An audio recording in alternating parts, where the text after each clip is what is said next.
বাংলাদেশ জামায়াতে ইসলামীর বর্তমান secretary general জনাব গোলাম পরওয়ার, তিনি এই আসনে 2604 ভোটে পরাজিত হয়েছিলেন।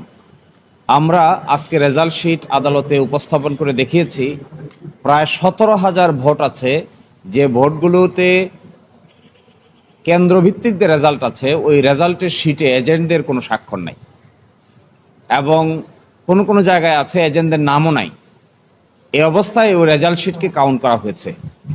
একই সাথে আমরা দেখিয়েছি যে সিসিটিভি ক্যামেরা ফুটেজ থেকে এটি দেখা যায় যে এই সমস্ত জায়গায় একই ব্যক্তি বারবার ভোট দিচ্ছেন, এবং এই প্রেক্ষিতে তখনকার মিলিটারি কিছু পদক্ষেপ নিয়েছিলেন। আরেকটি আসন হলো পিরোজপুর 2, ভান্ডারিয়া, কাউখালী এবং নেসারাবাদ। এটিতে যিনি পরাজিত হয়েছিলেন তার নাম হলো জনাব শামীম সাইদি। তিনি এই আসনে 8,288 ভোটে পরাজিত হয়েছেন। এখানেও দেখা যাচ্ছে প্রায় 22টি কেন্দ্রে যেখানে রেজাল্ট প্রকাশিত হয়েছে ওই রেজাল্ট শিটে যারা এজেন্ট ছিলেন তাদের কোনো স্বাক্ষর খুঁজে পাওয়া যায়নি। আরেকটি আসন বরগুনা 2, বেতাগী, বামনা এবং পাথরঘাটা। এতে প্রার্থী ছিলেন ডাক্তার সুলতান আহমেদ। তিনি 5,292 ভোটে 392 ভোটে পরাজিত হয়েছেন। এখানে প্রায় আমরা দেখিয়েছি প্রায় 37,000 ভোট এই সমস্ত জায়গায় কেন্দ্র দখল, এবং কেন্দ্র থেকে যে রেজাল্ট এসেছে সেই রেজাল্টে এজেন্টদের কোনো সই স্বাক্ষর পাওয়া যায় না। এই সমস্ত গ্রাউন্ডকে কেন্দ্র করে এই 3টি মামলায় আজকে আদেশ দিয়েছেন। আগামী 16/6/2026 সালে পরবর্তী নোটিশ ফেরত আসবে, স্পেশাল মেসেঞ্জারের মাধ্যমে ফেরত নোটিশ যাবে। একই সাথে একটা ব্যতিক্রম আদেশ দিয়েছেন, ওই কেন্দ্রগুলোর সিসিটিভি ফুটেজকেও সংরক্ষণ করার আদেশ দিয়েছেন, এবং ব্যালট বাক্স, অন্যান্য ম্যাটেরিয়াল প্লাস সিসিটিভি ক্যামেরার ফুটেজ।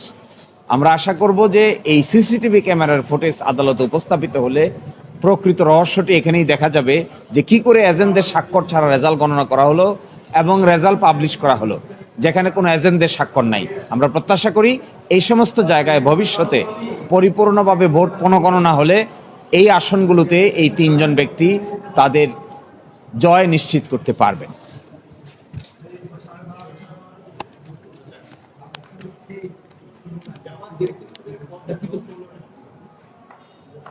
আজকে আপনারা দেখতে পেয়েছেন যে একজন মাননীয় স্পিকার এবং একজন ডেপুটি স্পিকার আজকে নির্বাচিত হয়েছেন। আমরা তাদেরকে কনগ্রাচুলেট করি, আমরা তাদেরকে অভিনন্দন জানাই। আমরা এক্সপেক্ট করি গণতন্ত্রের এই ধারাবাহিকতায় পার্লামেন্টের সকলেই যেন সুযোগ পান, ন্যায্য সুযোগ পান, এটি তারা এনশিওর করবেন।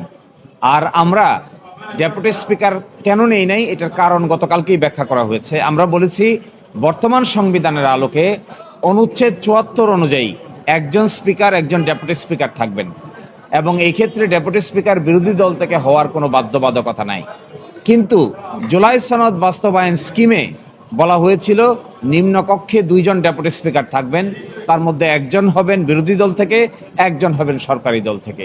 যেহেতু এই সংস্কার প্রস্তাব এখনো বাস্তবায়ন হয় নাই এবং জুলাই সনদ বাস্তবায়ন করার জন্য উপযুক্ত পদক্ষেপ এখনো নেওয়া হয় নাই, সেই জন্য জুলাই সনদ যতক্ষণ পর্যন্ত তার কার্যকারিতা ফিরে না পাবে, জুলাই সনদ বাস্তবায়ন আদেশ যখন গৃহীত না হবে, সেখানে আমরা শুধুমাত্র দয়া এবং অনুকম্পার অংশ হিসেবে ডেপুটি স্পিকারে আমরা অংশগ্রহণ করতে পারি না।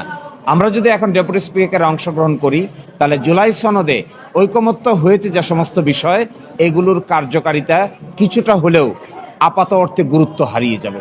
এই জন্য আমরা ভেবেছি যে অবশ্যই জুলাই সনদ বাস্তবায়িত হবে, এর যে সংস্কার স্কিম আছে প্রতিটা বাস্তবায়িত হবে, তার অংশ হিসেবে ডেপুটি স্পিকার হবে, ওই ডেপুটি স্পিকারে আমরা অংশগ্রহণ করব, বর্তমান পদ্ধতিতে নয়।